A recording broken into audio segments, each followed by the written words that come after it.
Bom, para continuar, então nós vimos que o sinal que sai aqui nesse ponto ele está defasado em 180 graus, ou seja, está invertido em relação à entrada. Para isso, nós vamos inserir um buffer, uma topologia inversora, simplesmente desinverter esse sinal. Novamente, eu vou usar o 337, certo? Então, esse sinal que sai dessa saída, eu vou jogar nessa entrada. Também preciso de um resistor, novamente de 4,7 kΩ, vou colocar na entrada dele. Certo? Sempre eu preciso ter um resistor para limitar a corrente de base. Tá? Então, não tem alternativa. Preciso de um resistor para limitar a corrente de base.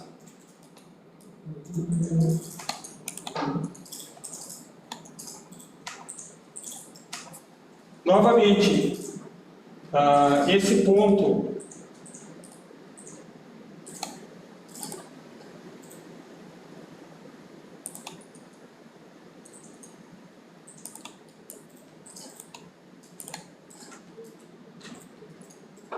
eu preciso usar um resistor de pull-up, só que agora essa fonte que vai alimentar esse circuito vai ser 15 volts, vai ser a própria alimentação que depois vai alimentar o buffer de saída.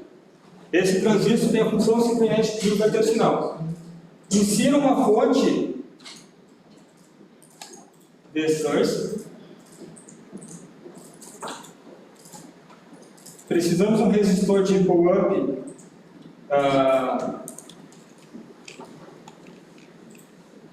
de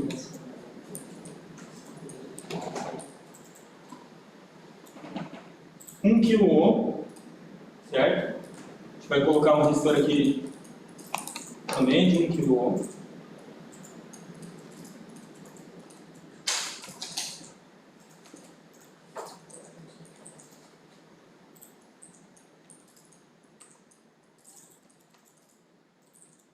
Essa fonte, por razões de simulação, vai continuar no mesmo referencial.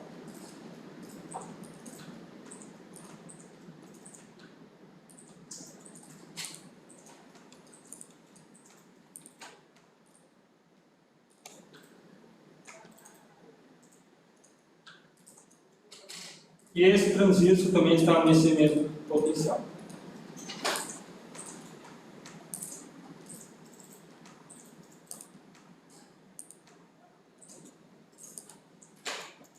Certo?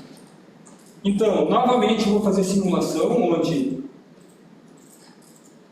terminal amarelo está na entrada do sinal. E o terminal, a ponteira azul, está na saída do sinal.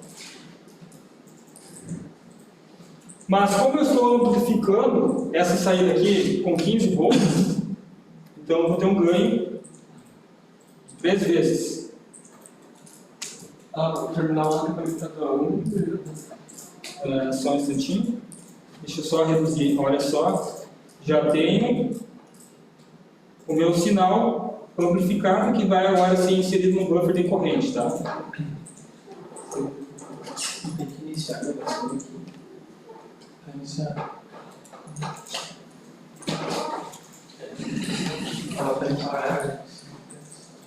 Ok? Qual é a dúvida de vocês? O terminal é conectado nesse ponto. Aqui está a minha ponteira azul. Aqui está a minha ponteira amarela. Só vou restaurar eles e vou dar uma verificada na amplitude do sinal e na defasagem que ele provocou.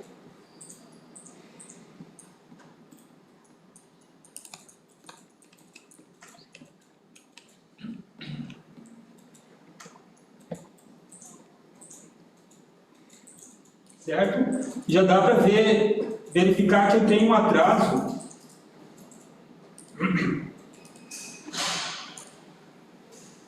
na ordem de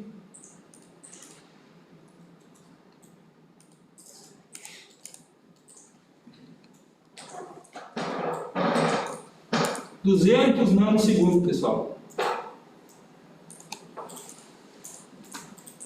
Praticamente, tá? Eu estou aqui, aliás, um atraso de 1 microsegundo. Minha escala está em 0,5 microsegundo por divisão. Eu tenho duas divisões, então dá um atraso de 1 microsegundo. Já é um atraso considerável. Já considerando a minha frequência de comutação, que o período é 50 microsegundos, 1 microsegundo de atraso já representa 0,5%?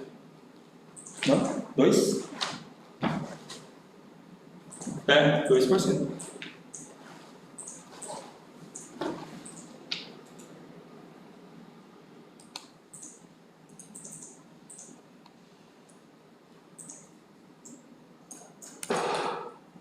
Ok?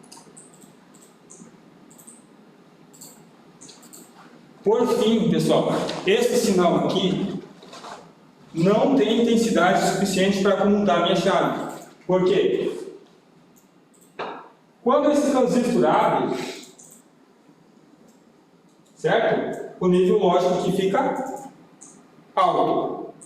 Quando esse transistor satura, ele fica em nível lógico baixo.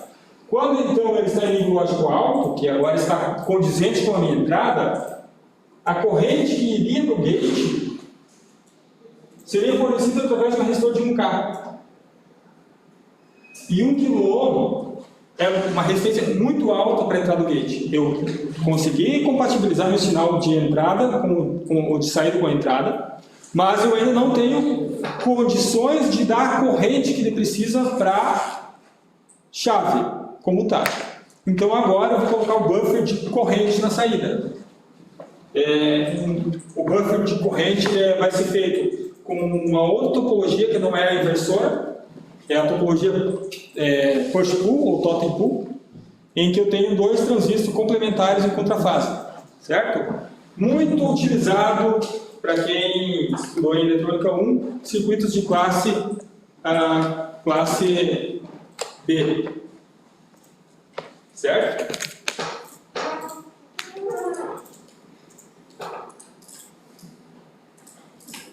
Novamente vou desconectar, estou vendo o circuito aqui.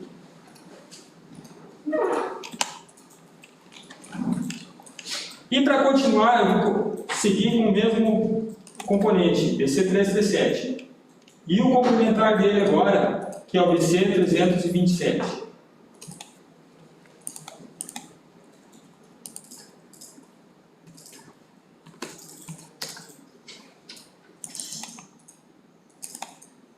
Ok? Só cuidem que eu preciso espelhar o 327 para que ambos emissores fiquem no mesmo ponto.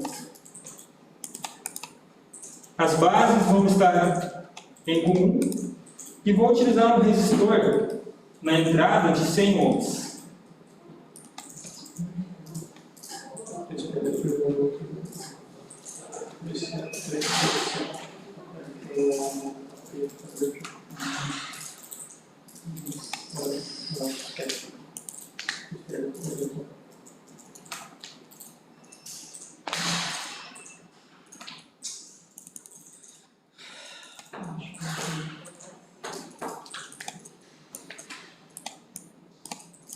O transistor PNP vai ficar referenciado ao ground. O resistor é do 100? 100, isso. E o transistor NPN vai ficar referenciado, aliás, vai ficar alimentado com a tensão de 15 volts. Então, o que acontece, pessoal? Quando esse nível aqui estiver alto, compatível com a entrada, eu vou fornecer corrente para que esse transistor aqui, que é NPN, entre em condução. Esse transistor entrando em condução vai liberar 15 volts na saída. Quando eu tiver nível lógico baixo aqui, esse potencial aqui vai estar em terra, vou colocar em condução esse transistor aqui, descarregando o gate da chave. E agora sim, tá? Eu vou simplesmente começar com um boost. Vou retornar minha chave. Então, aquele resistor antes do push-pull é 100 R. sem R. 0.6? 0.6. Todos esses resistores são 0.6. Veja que além do circuito, eu preciso gerar essas tensões de alimentação depois, para ter um gate drive isolado. Então, é mais fácil pegar um gate drive da caixinha e usar do que fazer todo o processo. Mas Não seria tão divertido. Oi? Não seria tão divertido. Não seria tão divertido, exatamente.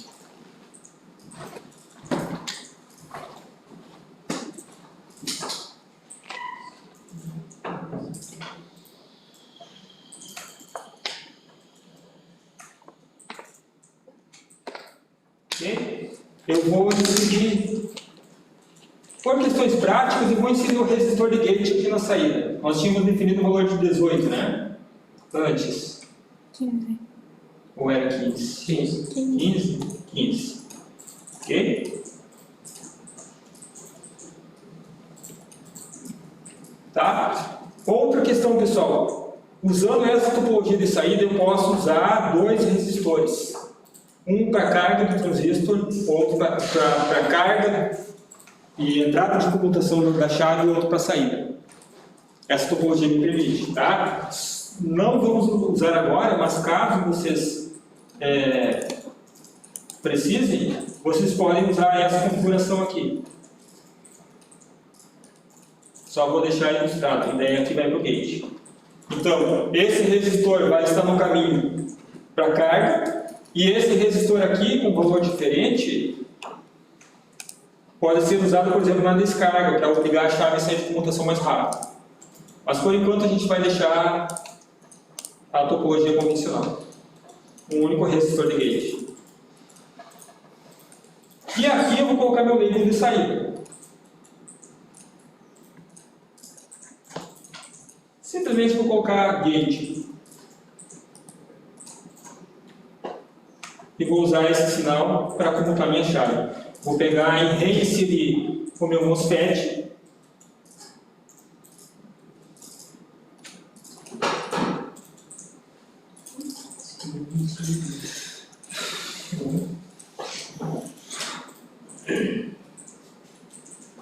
Se puder, outra ligeirinha na ligação ali do 327, que esse daí. Isso.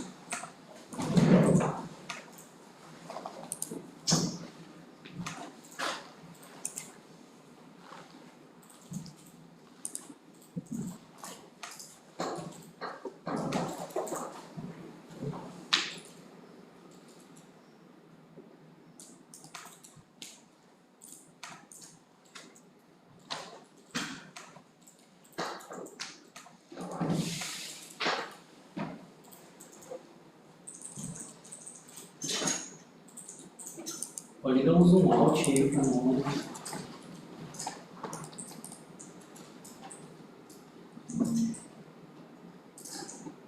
Assim?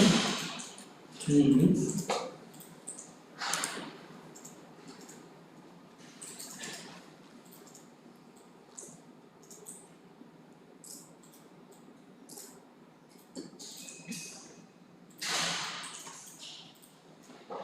Para quem já teve eletrônica básica, nós sabemos que nós precisamos de uma corrente de polarização nesses transistores, botar eles em condução, em saturação.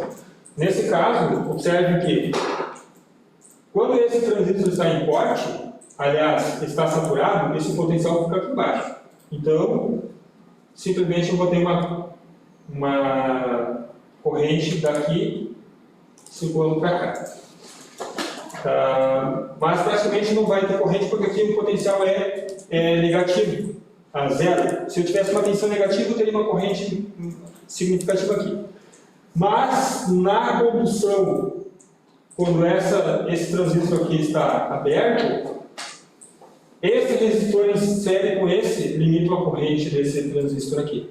Veja que, na verdade, tem um resistor de 1,1 kΩ limitando a corrente de base desse transistor aqui.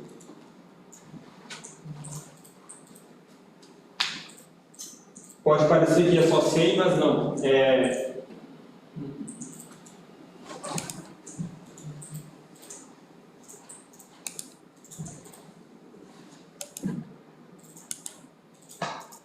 Eu vou inserir aqui minha entrada. Não tinha um adicionou um resistor? Não, é que agora eu transferi o resistor para sair do circuito. Aqui, ó. Era esse. Pessoal, aqui eu só coloquei o label. Se eu ficar selecionando aqui, ele vai me dar as opções. Tá? Tem um gate aqui. Então, por enquanto, veja, o boost está com o referencial no source. Então, a princípio não tem nenhum tipo de dificuldade, tá? Falta ligar o osciloscópio.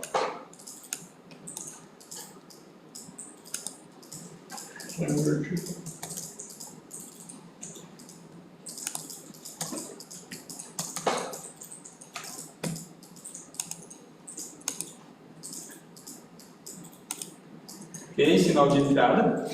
Vamos verificar o sinal na entrada da chave.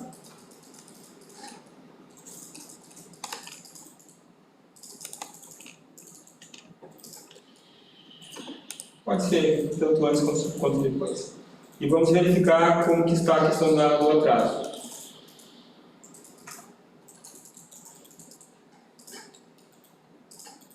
Ok? Vamos só reduzir a amplitude aqui. Não pode ser.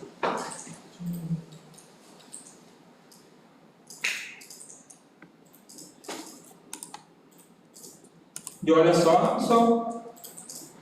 Agora, com o transistor realmente transferindo energia, comportamento do gate tem uma ondulação, tá? Aqui a gente tem a condição de platô e coisa e tal. Para quem depois for estudar eletrônica de potência e entrar mais a fundo, vai entender que esses ruídos surgem na prática. O pessoal fica bem assustado quando aparece. E eles têm a ver diretamente com o resistor do gate. Olha só, o meu atraso, eu estou aqui com 0,5 microsegundos por divisão.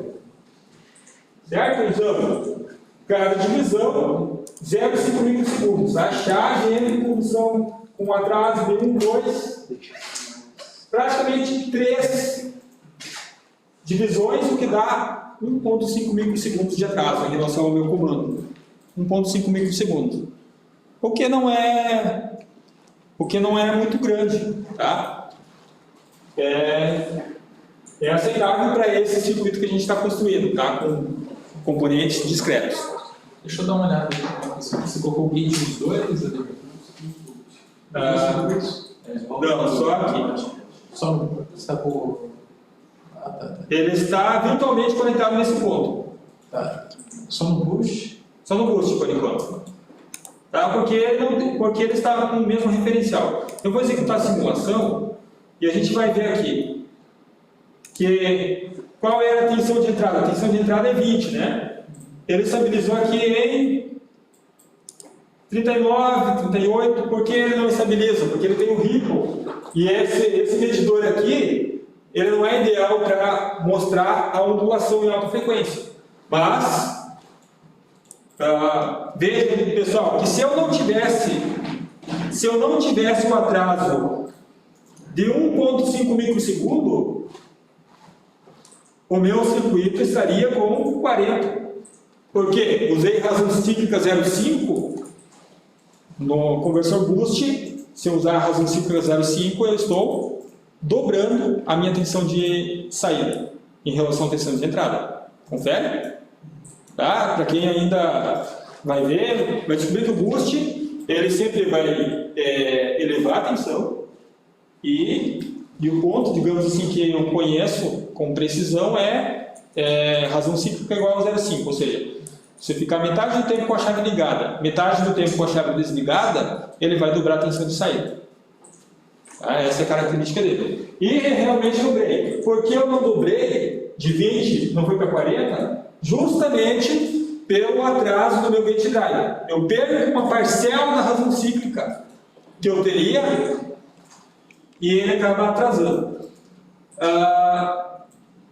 Agora, eu vou mostrar para vocês o que acontece se eu aumentar esse valor aqui.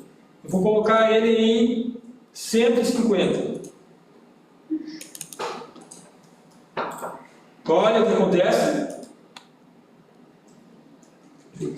Claro que ele tem um certo problema de convergência, mas meu tempo de atraso dobrou ou mais. E se eu aumentar ainda mais o resistor, na faixa de 500 ohms, 470, que é o valor comercial, olha o comportamento. Deixa eu só reduzir o tempo. Veja só o comportamento do meu chaveamento. Se eu aumentar o resistor. Sabe o que significa? Que se o microcontrolador de vocês puder fornecer na saída somente 20 mA, se a saída dele é 5 volts e dividir por 470 ohms, vai dar aproximadamente 20 mA. E 20 mA vai ter um impacto gigante, praticamente 10 milissegundos de atraso. Então ele não teria condições de comutar rapidamente a chave, uma saída direta. Eu preciso ter um buffer para dar uma potência no final. Então eu só vou retornar um valor aqui que é ideal, 15R. E aí nós vamos ver que o comportamento agora é uma forma de onda quadrada. Ainda há sim uma certa constante de tempo RC, mas ela está muito mais ideal ao que a gente quer. Comutações rápidas, certo? E se eu for medir a comutação dessa chave, eu posso colocar uma ponteira aqui e ver quando a chave abre e fecha. Ponteira vermelha.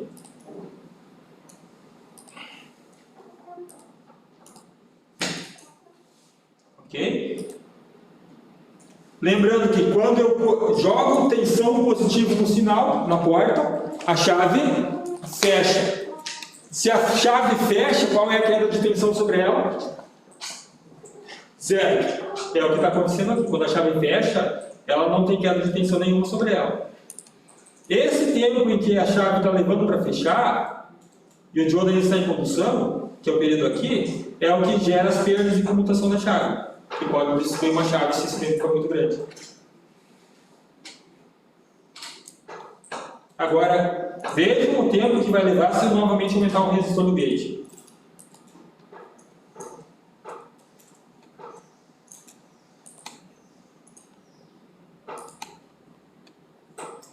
Olha em relação ao meu sinal de entrada. Quanto tempo que a chave leva para fechar? Casa de 8.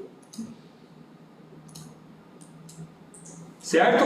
Então, vocês já sabem que esse resistor aqui não tem como escapar. Tem que ser um valor baixo.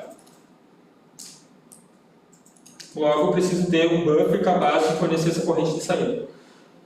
Na prática, nós podemos usar outro transistor aqui, BD135, BD139, BD140. São transistores que suportam uma corrente um pouco maior do que esse transistor de saída. certo? Mas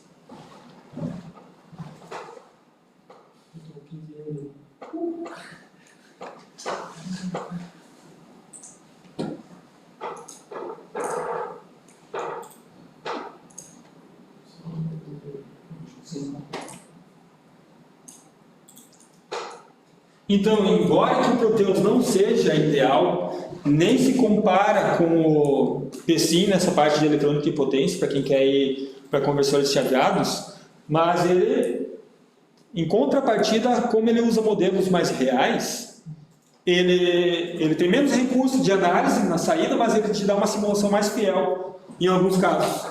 Jamais esse comportamento no gate seria representado no PSIM, certo? Claro que o PSIM é um software muito conceituado para eletrônica de potência, mas ele é um circuito mais ideal.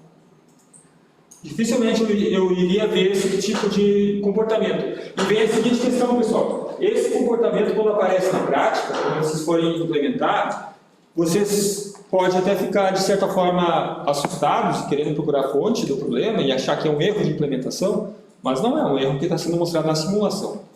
Certo? Então, veja só, nós estamos investindo uma tarde numa simulação, em um projeto que vai economizar muitas tardes na implementação. Isso que eu sempre friso. Sempre que possível analisar, invistam o tempo de vocês na simulação e tudo mais, para que vocês tenham uma implementação rápida. Porque do contrário, vocês vão, dependendo de como, sofrer bastante. E eu já sofri bastante. Ok? Bom, compreendido porque precisa do circuito de comutação, está isolado e tudo mais, agora nós vamos aplicar esse circuito no banco, certo? Como eu sei que esse circuito aqui vai dar problema, eu vou retirar ele e colocar o transistor aqui em cima. Mas agora, pessoal, eu vou fazer o seguinte. Minha referência vai ser nesse ponto.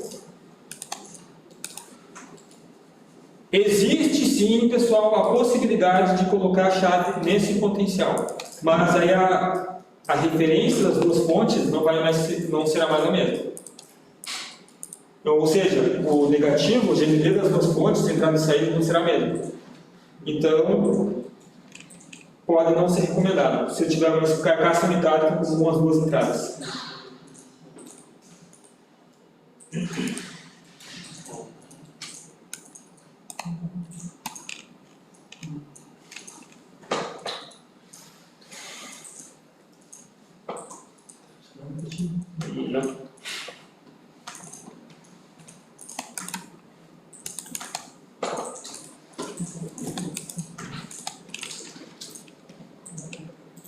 Ok?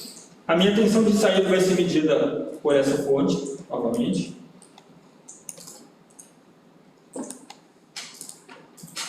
Velhos errinhos de convergência.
Até para simulação, tá? Eu vou fazer o seguinte, como eu já concretizei essa parte de simulação, eu vou remover parte aqui.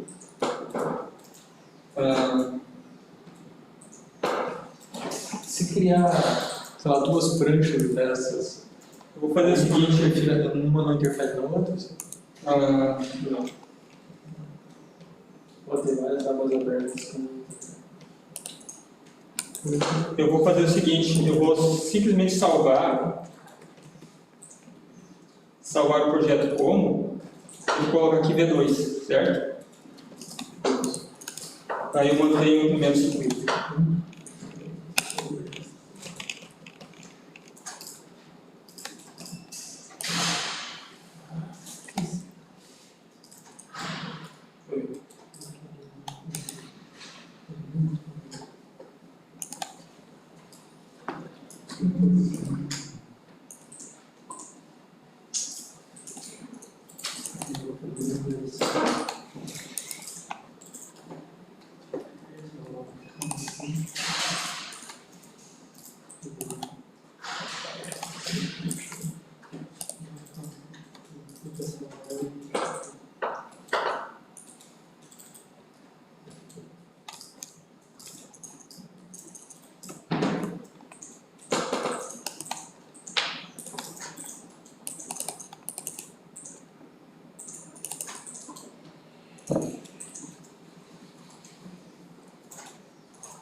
Por algum motivo ele quer a referência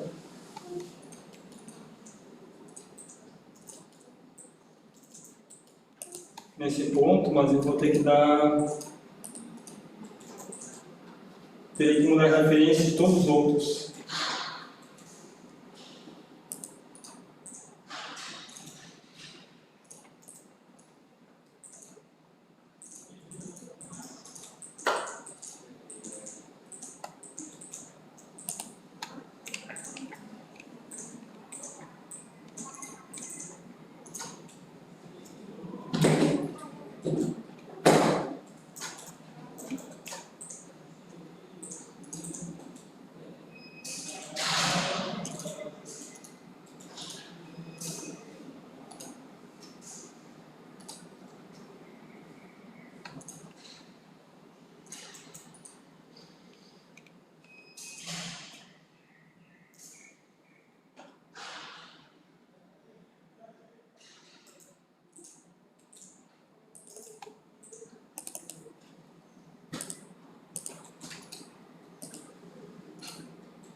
Bom, a minha única alteração em relação ao circuito que eu tinha simulado antes é que eu utilizei um transistor BD139 e BD140 e um resistor de 18 ao invés de 15. Eu vou tentar mudar o valor de 18.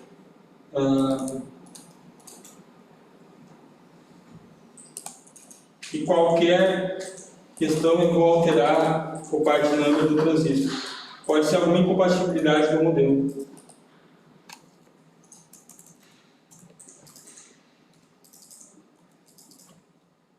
Mudar de repente o tempo de comutação para 100 mil. Ele exige um esforço computacional muito grande. E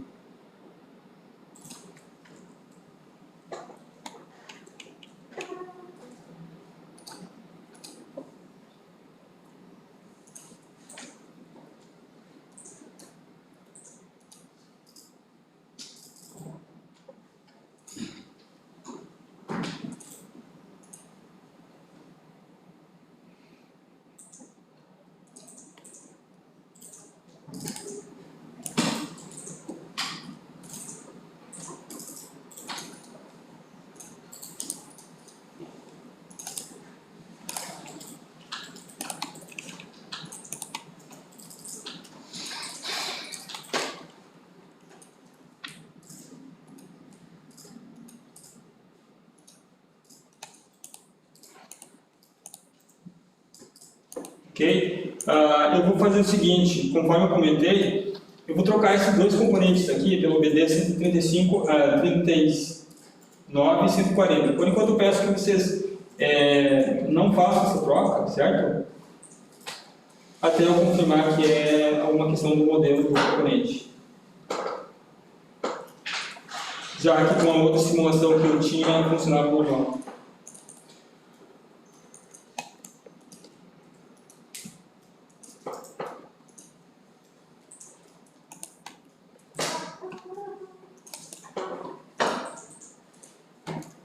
Uma coisa que é muito comum, pessoal,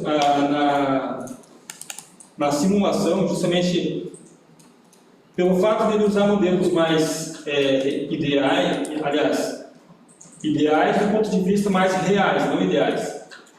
Ele exige um poder computacional em tempo real muito grande, então às vezes nós temos que quebrar o circuito em várias partes e simular elas de forma independente para, conforme eu falei, pessoal, alterei parte do âmbito do transistor aqui na saída, talvez ele estava extrapolando alguma limitação de corrente que talvez o BC337 e o 327 teriam.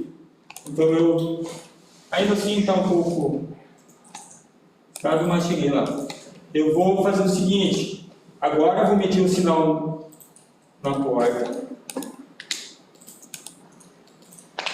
Qual que é o nome desses? BD 139 e BD 140.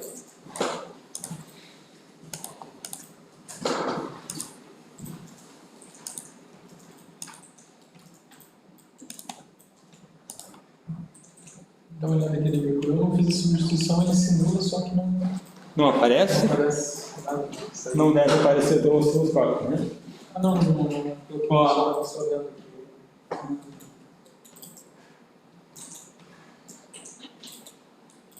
Gauge.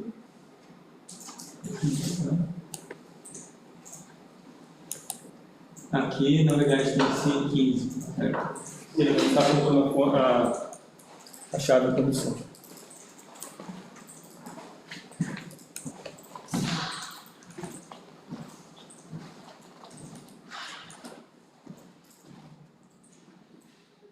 Agora dá eu. Oi? Agora dá eu. Tá. Ok? Então quais que você colocou ali? O BD? 139 e o 140. 40. Sugira até os ruídos que normalmente aparecem.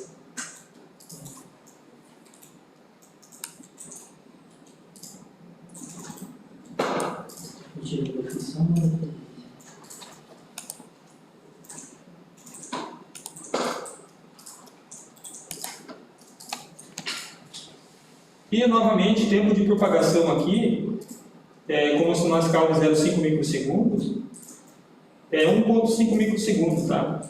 É o tempo de propagação aí que a gente tem nesse circuito.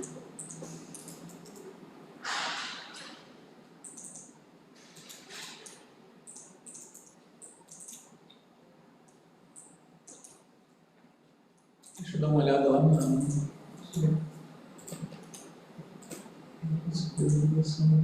BD 139 em cima? Isso. Tá. E 140 embaixo. Lembrando que os dois emissores precisam ficar no ponto comum. E vejam só que agora a referência que eu coloquei, ó, o ground, está aqui.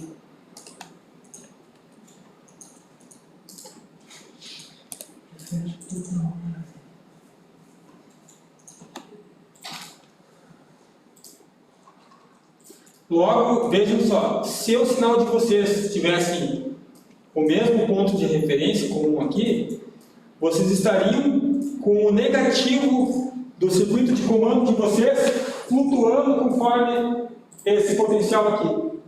Ora conectado aqui, ora conectado aqui. Se a minha tensão aqui fosse, por exemplo, 200 volts.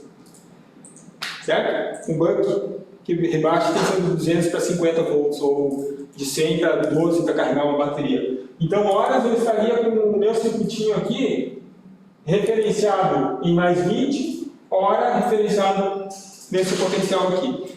Fazendo o meu referencial flutuar nessa frequência, eu vou ter indução de correntes parasitas, e essa indução de correntes parasitas vai me provocar uma série de problemas de instrumentação, de ruído, de instabilidade do sistema e tudo mais. Por isso que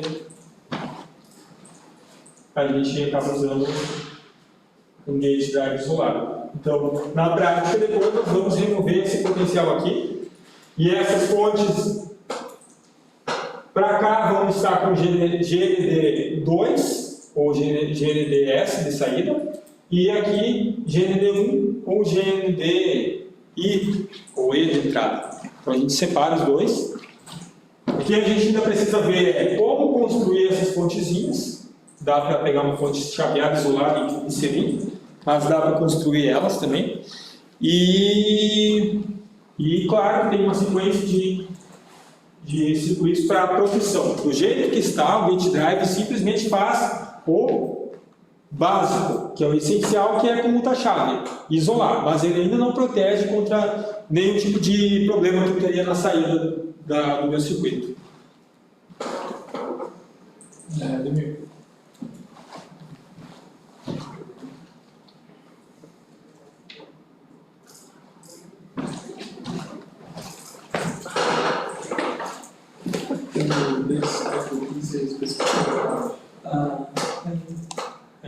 Eu coloquei 100. Eu modifiquei.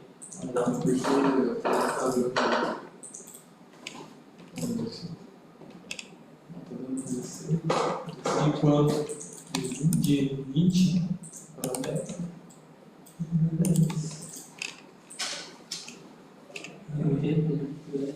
Deixa eu verificar quanto está dando a minha tensão de saída.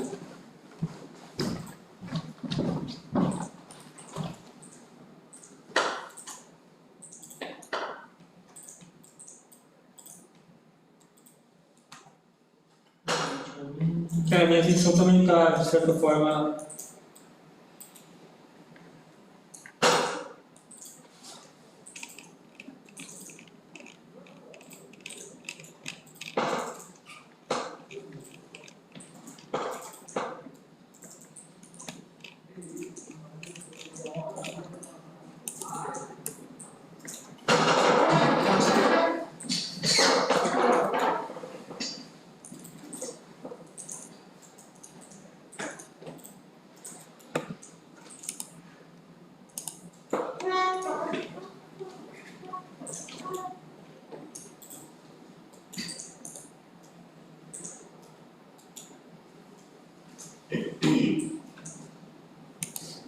eu estou exatamente com o mesmo circuito que eu teria antes. 5, 4 para 7,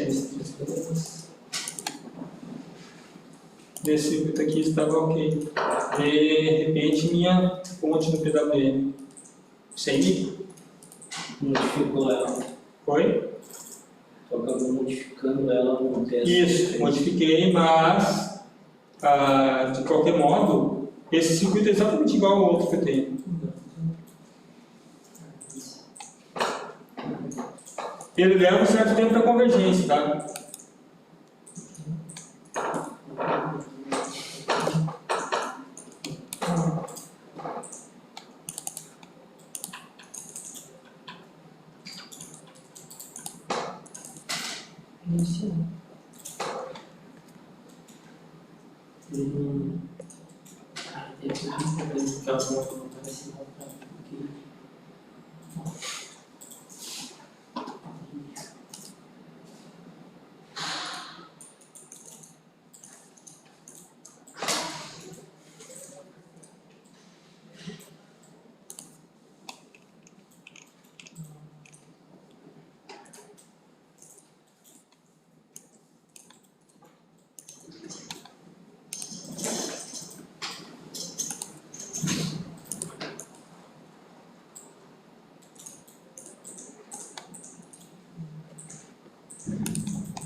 Esses erros de convergência do Proteus são bem... eles são muito mais significativos quando a gente está trabalhando com circuitos analógicos, certo?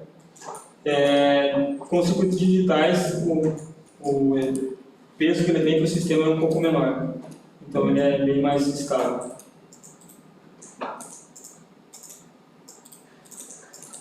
(0,5 é exatamente o mesmo circuito que eu tenho.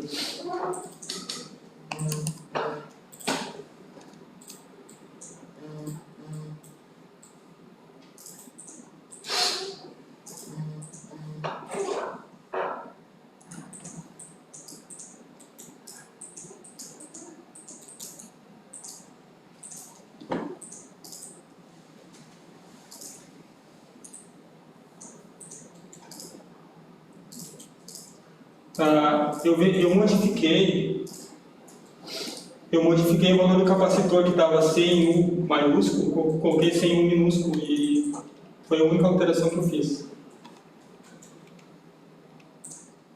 Talvez seja a questão de que ele não reconheça o valor.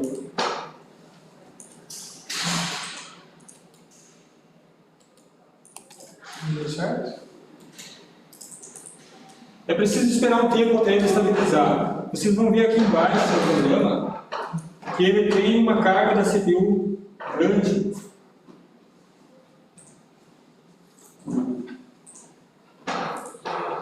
E como é método numérico, dependendo da condição, às vezes ele não consegue converger.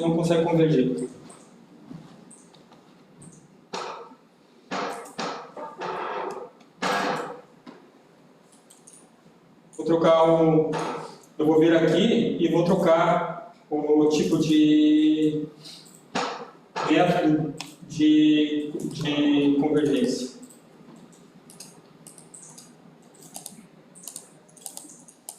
Vou colocar aqui, vamos ver se de repente ele modifica.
Provavelmente, pessoal, ele está identificando o valor máximo da tensão.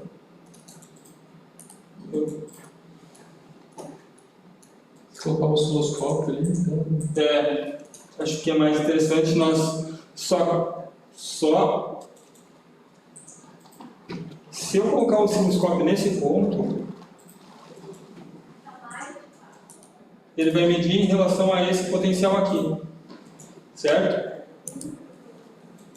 Então eu preciso colocar meu osciloscópio no modo, o canal de entrada tem que ser modo AC.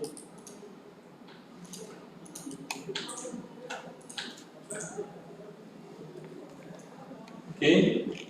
Canal 1, modo AC.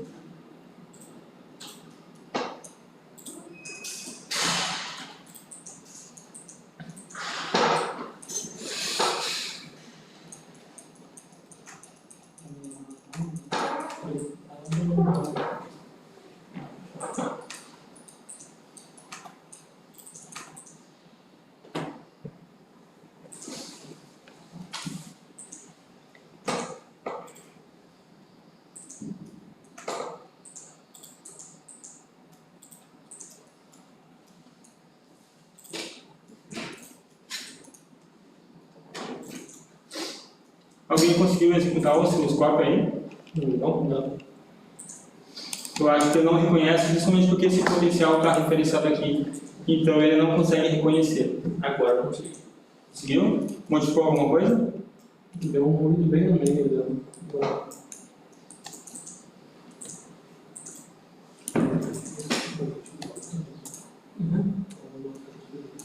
635.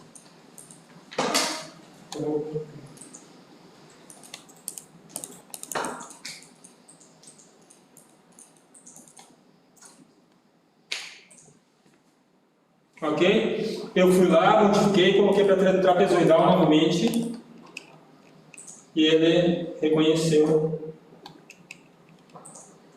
a minha simulação. Eu usei os mesmos elementos que tu usou, só que na saída deu 2,5, 2,5 volts. Não tô vendo. Vou estar com quase 1 unitário.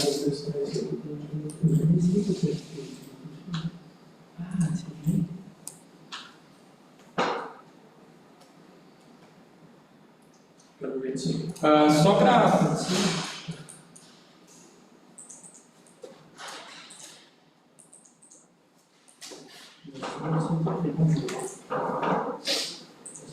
são exatamente os mesmos parâmetros. Essa simulação aqui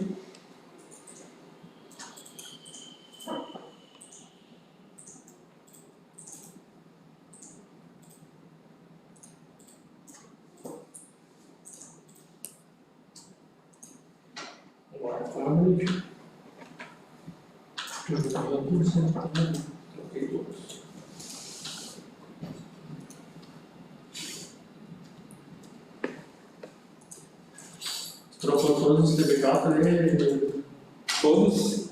É. Não. Manteve os 337? Sim. Eles estão dando problema de convergência? Não deu nada? Eu dei uma aliviada nos parâmetros, tá? Da simulação. Quanto deu a tua saída ali?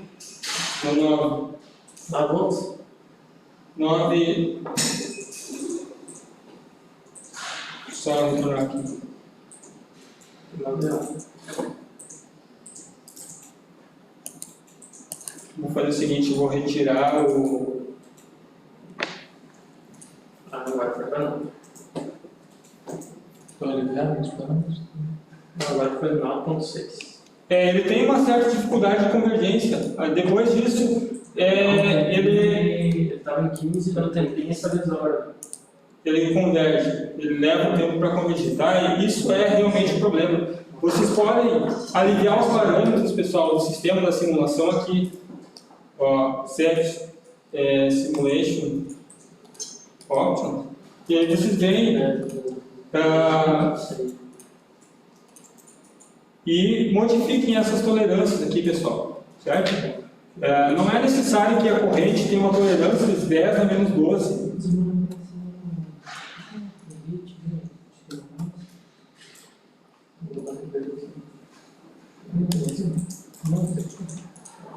Certo? Coloca uma diferença de tolerância. Eu reduzo todos os valores para 3 ordens de grandeza. E aí ele converte mais fácil.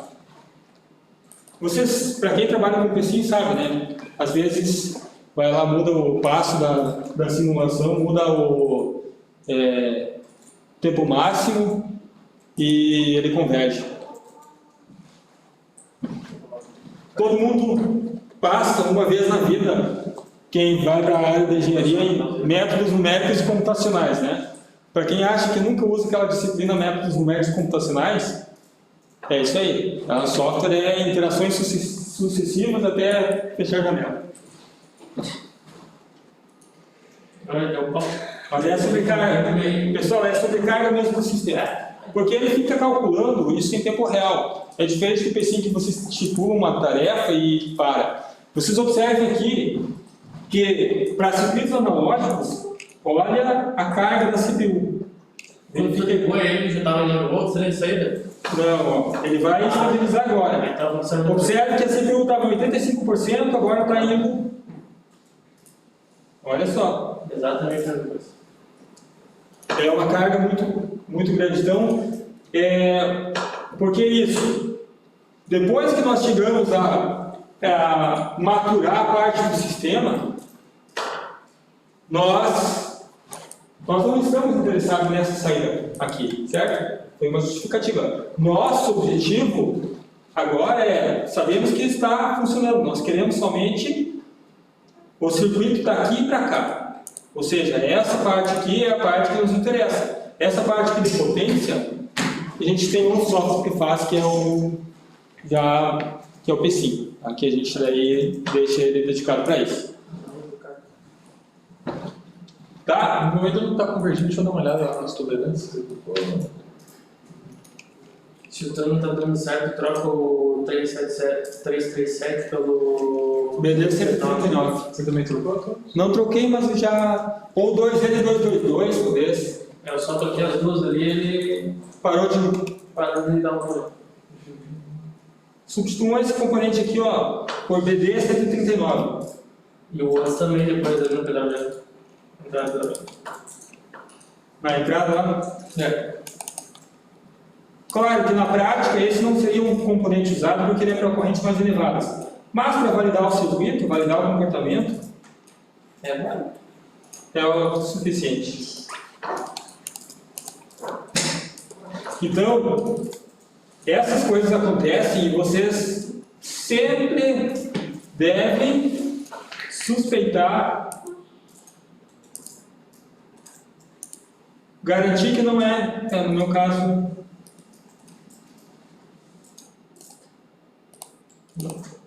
parece que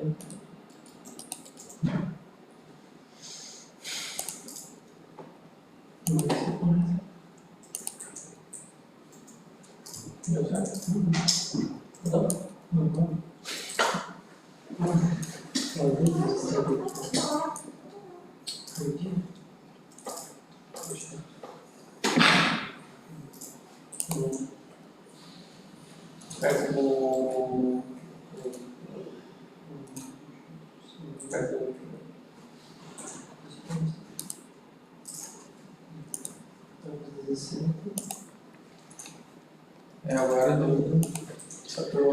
troquei os transistores. trocou, funcionou? Só que não aparece. Só que eu tenho o cartão do Aí ele deu um.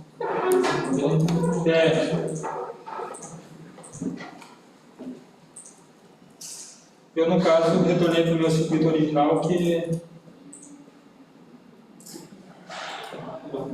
esse não. Eu que não aparece sinal por lá. Só não tem. certo? O que importa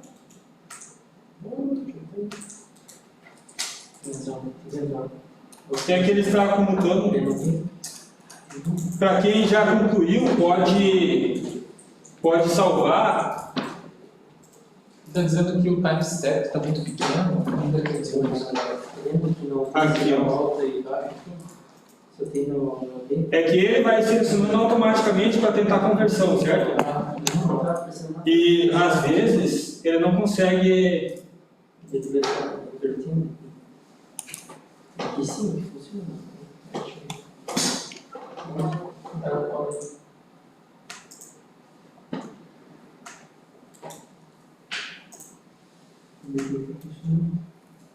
Você atirar o circuito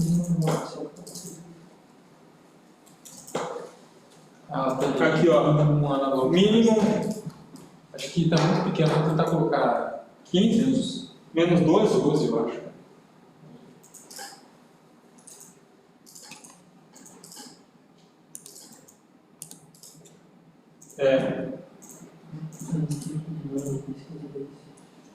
Modificou e realmente a simulação fica um pouco mais menos precisa, mas deixa eu só, pessoal, aqui ó, System Set Simulation Option, na opção transiente, mínimo análogo time step, vocês colocam Menos 12, que para mim resolveu.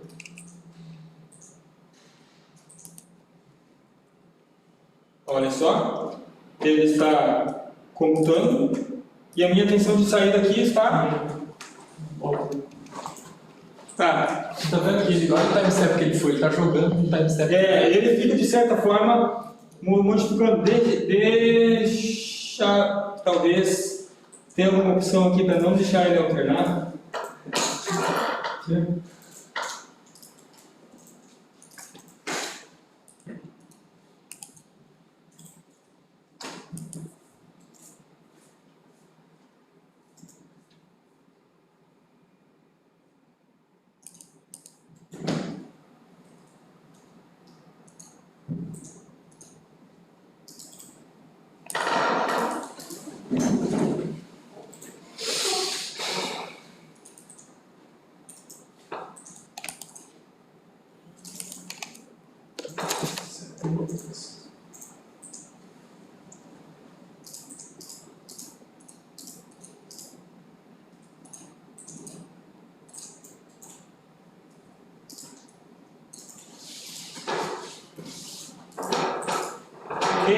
Para simular, ele tem algumas vantagens, mas Conseguiu trancar? na verdade, talvez seja um MOSFET que esteja. Só que mesmo assim, ele consome bastante. Olha, o consumo é 50% da CPU destinado só para essa simulação, é muita coisa. Eu alterei aqui um parâmetro, aqui ó, no MOSFET, e eu utilizei aqui ó, use all de MOS 3 módulos. Talvez ele torne a simulação um pouco menos precisa, mas mais estável.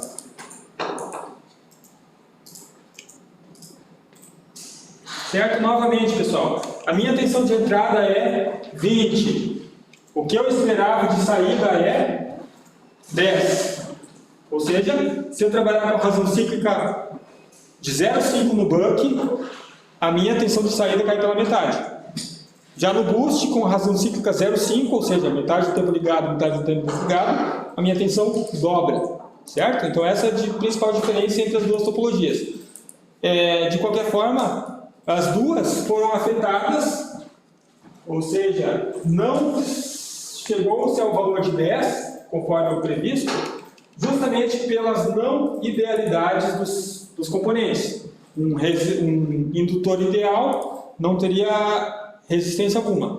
Nesse caso, nós não estamos considerando resistência no indutor, a gente está considerando ele ideal. Mas onde está a nossa não idealidade?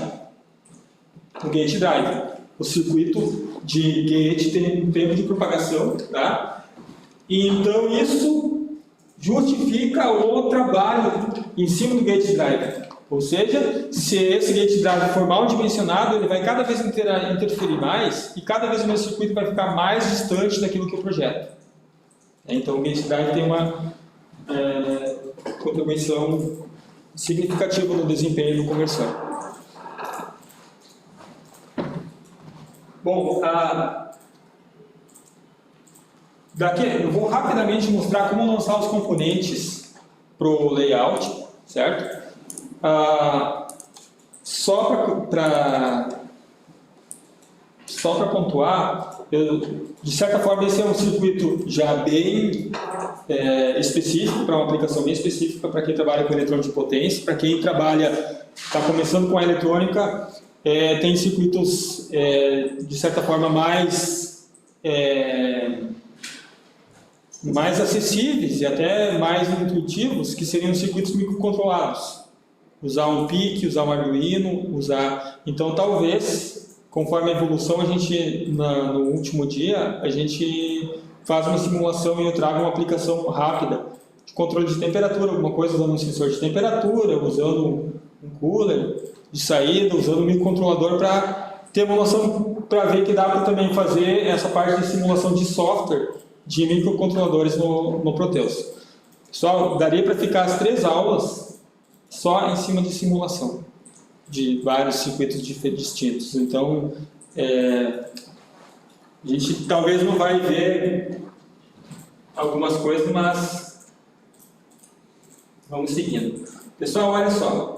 Por enquanto, nós vamos considerar o seguinte. Esse circuito aqui, nós não vamos utilizar na prática. Certo? Eu estava dando uma olhada na internet e eles falaram para adicionar entre os dois transistores da... Eu não sei se é isso. Está falando aqui para colocar uma resistênciazinha de 1 miliohm, uma coisa assim, entre... Porque eles são current universe, né? Entre eles, essa... Alguma incompatibilidade entre os dois transistores. Porque às vezes parece tudo é questão mesmo de numérica, às vezes adicionando esse parâmetrozinho ele não vai ver como se fosse. Como os dois transistores são complementares, eles têm parâmetros similares. E às vezes pode dar algum problema na questão do cálculo lá, por isso que dá essa instabilidade entre os dois. Certo. O cara estava dizendo aqui, talvez. É que é complicado quando envolve método numérico, detalhezinho. Uma coisa que a gente precisa ser maduro o suficiente quando a gente vai para a eletrônica é que a simulação ela tenta reproduzir uma coisa, mas na realidade a gente busca o máximo de fidelidade, mas na realidade surgem coisas na simulação às vezes que a gente não encontra na realidade. Às vezes a simulação é mais complicada para ajustar os detalhes, mas mesmo assim, uma ferramenta essencial. Olha só, todos esses componentes aqui nós não vamos utilizar no nosso projeto de layout, certo? O que eu vou fazer, pessoal? Eu vou vir aqui e vou excluir eles do projeto de layout. 2 cliques em cima, excluir do layout. Certo? Eu só quero introduzir rapidamente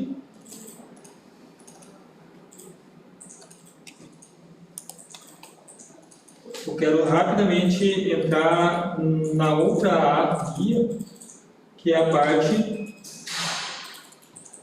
da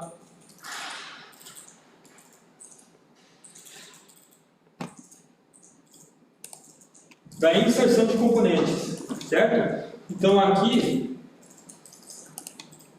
nós vamos explorar bastante essa parte na próxima aula. Digamos, hoje nós conhecemos um dos ambientes, uma das interfaces. Na próxima aula a gente vai migrar para essa parte que é a interface de layout. Todos migraram para essa tela aqui? Se caso...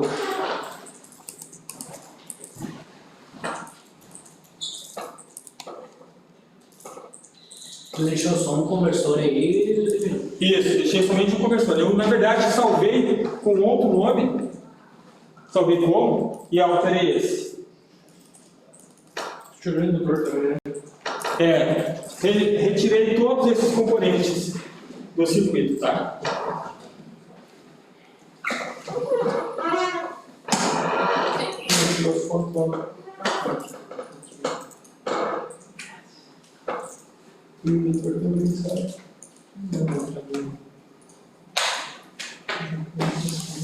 Essas fontes aqui, na próxima aula nós vamos construir um circuitinho ou deixar pelo menos um terminal para a gente inserir com essa fonte. A gente vai agora só rapidamente para vocês conhecer um pouco desse ambiente. Olha só, nessa placa aqui, a primeira coisa que eu vou fazer é colocar, selecionando aqui essa opção, ó, 2D Graphics, eu seleciono Board Edge, ou seja, a borda da placa. Vou selecionar aqui, 2 cliques, dou um ESC aqui no Selection Mode, 2 cliques, eu vou definir o tamanho dessa placa, tá? Por enquanto, eu vou começar com um projeto de 50 milímetros por 50 milímetros, tá?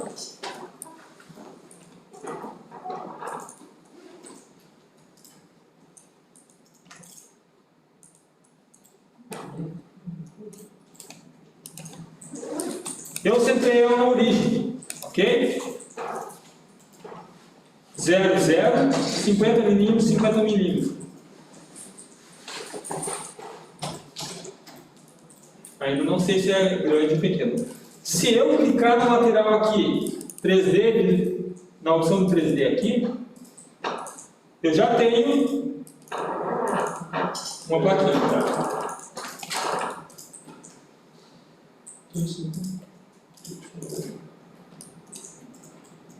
Vejam só agora, pessoal. Eu tenho uma lista de componentes na lateral.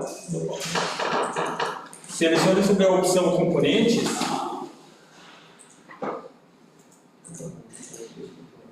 Eu tenho uma listagem aqui. Se eu for clicando na tela, eu vou inserindo esses componentes na minha interface de layout. Travou? Travou o Excel.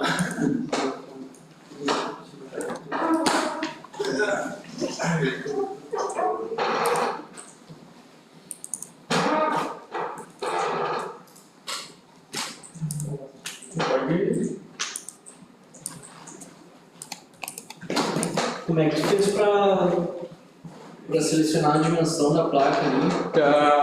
Sobre a borda amarela, Tu consegue também clicando com o direito. clica com direito isso Vai no e edit. edit.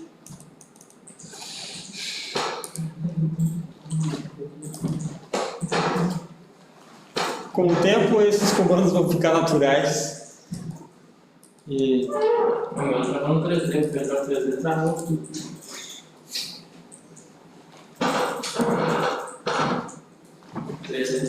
Como faz pra sincronizar na orelha? aqui, ó, no X e Y fica em 0.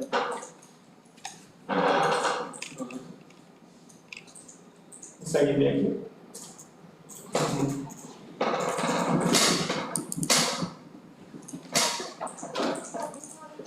Eu vou mostrar para vocês rapidamente uma placa, o projeto dessa placa que eu tenho ali, o modelo 3D dela completo.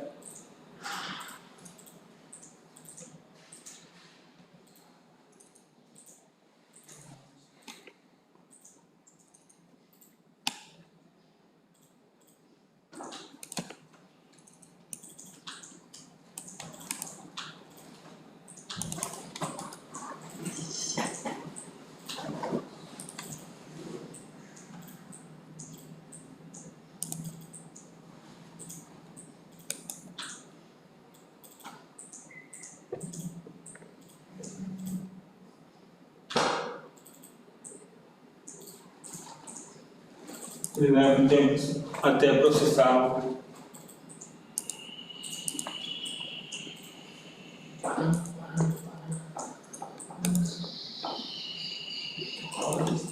Chega o mouse e vai travando. Oi? Chega o mouse e vai travando. Ok. Certo? Vou gerar o 3D dela. A grande parte desses componentes eu acabei desenhando no SolidWorks. Então, tirando essa interface aqui de cima e essas placas de entrada aqui, ela fica muito parecida com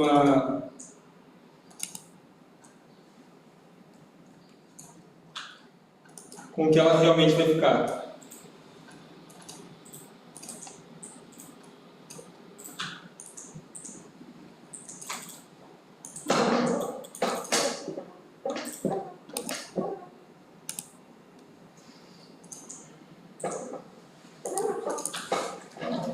Ok, pessoal, conseguiram criar essa área de trabalho aqui? 50 milímetros, 50 milímetros e centrado na origem.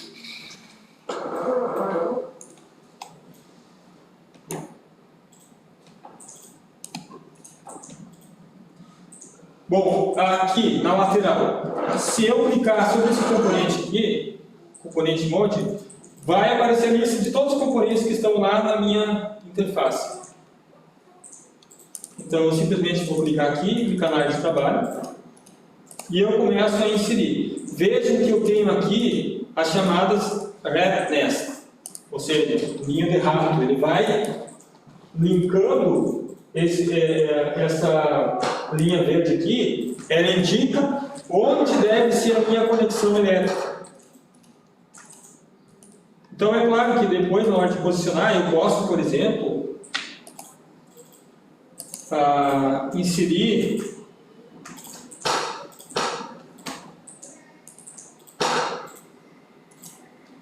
usar a ferramenta de autoalocação.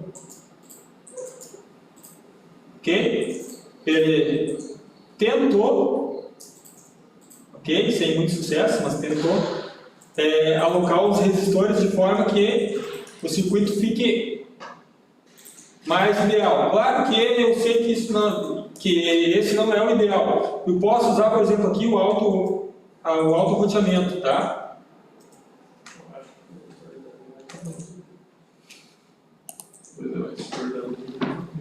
Ok?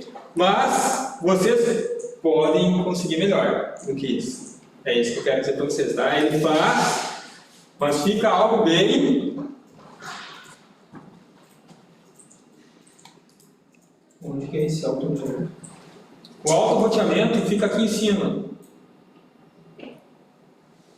Nessa opção.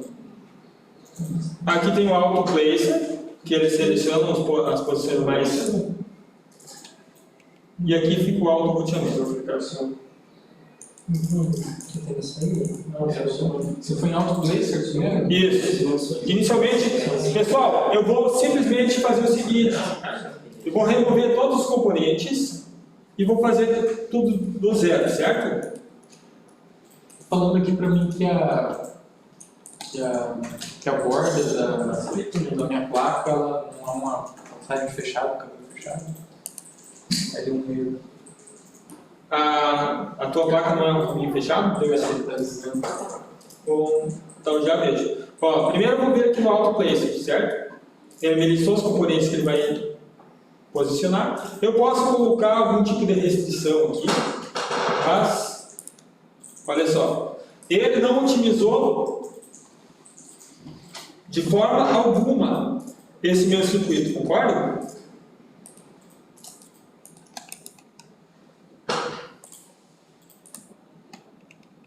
Mas se ele dá pelo menos uma indicação de posicionamento aceitável. Qual é o problema, pessoal? Nós temos que lembrar que esse potencial aqui não está, na prática, conectado. Que nós vamos ter um referencial de entrada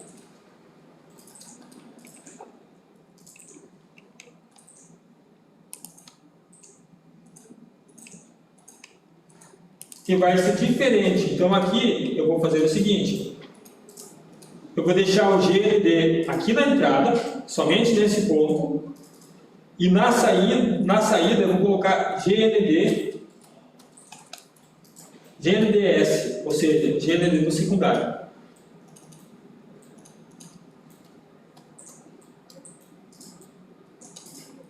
É outra referência.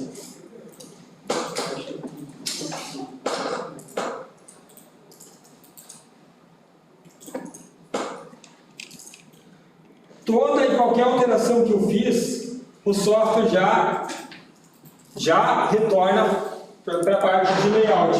E ele já consertou essas entradas. A questão, pessoal, é o seguinte: o que está de um lado do optoacoplador vai ficar no esquemático de um lado. O que está no lado de entrada vai ficar do outro lado. Eu não posso fazer um circuito que tenha dois potenciais e misturar os componentes na mesma região da placa, certo? Então, verificando aqui, eu sei que somente o componente R2, Q1 e R1 vão ficar de um lado. Ah, mais uma questão. Quando vocês colocarem GNDS, ele deu um erro, certo? Vocês precisam vir aqui e declarar que GNDS é um referencial, tensão 0, e tem uma net conectada nele. E aí some o erro. Onde você foi? Vem aqui, ó, Zai, Power Rails. E aí eu vou criar uma nova, certo? Eu já criei uma. E tem que ter o mesmo nome daquela. Essa ferramenta depois, ao invés de, na hora de executar o layout, eu vou substituir essas fontes aqui por referenciais de tensão. Então, ao invés de ter essa fonte, eu vou colocar aqui mais 15, ok? Mas na próxima aula a gente vai ver isso com bastante tempo, certo? O diferencial que tu usa aí é input ou output? Na verdade tem a função power aqui. É próprio da alimentação. É só para alimentação. Só para Se tu quiser utilizar como referência, dá um ponto. Ele até funciona, mas para isso eu prefiro usar esse como referência. Mas é que ele vai substituir essas fontes aqui, certo? Mas para a simulação ele tem que tomar um certo cuidado. Às vezes ele acaba se confundindo. Eu prefiro usar as fontes assim. E para indicador simplesmente. O bom é que assim ele fica mais intuitivo no esquemático, certo? Sim, mas eu digo no caso para te limpar o circuito, que não ter tanta linha puxada para indicador ter um ponto. No caso, eles puxar a linha ali para o gate, tu simplesmente usaria gate e lá no outro tu utiliza. Isso, daí eu utilizo, por exemplo, aqui. Aqui é saída. Ok? Output ou output. Aqui é output, certo? E aqui eu vou usar o input.